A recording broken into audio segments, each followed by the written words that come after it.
మూర్తిగా వెలిశాడో అటువంటి గోవిందుడికి గోపాలుడికి వెంకటరమణ మూర్తికి శ్రీనివాస పరమాత్మకి కళ్యాణోత్సవంలో గోదానాన్ని సమర్పిస్తూ గోదాన ప్రత్యక్ష గోదానం చేసేందుకు అసమర్థమయ్యా ఆ గోవనుకుంటావో మనకి వ్యాసం అనుకుంటావో ఏమనుకుంటావో అంటే గోదాన ప్రత్యామ్నాయంగా ఆ దక్షిణ స్వామికి సమర్పిస్తూ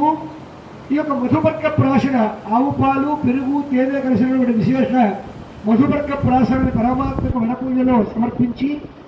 సుముహూర్తానికి అభిషేక లగ్నంలో సుముహూర్తానికి సమయవాసనమైనదిగా గుణజీవ నిక్షేపణ పూర్వకంగా పరమాత్మ యొక్క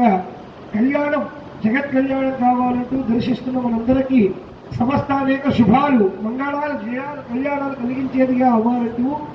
పరమాత్మను ప్రార్థిస్తూ యొక్క కళ్యాణోత్సవ కైంకర్యాలు కొనసాగిస్తున్న ఏడుకొండలవాడ వెంకటరమణ గోవింద తత శుభముహూర్తే ఎవరిగా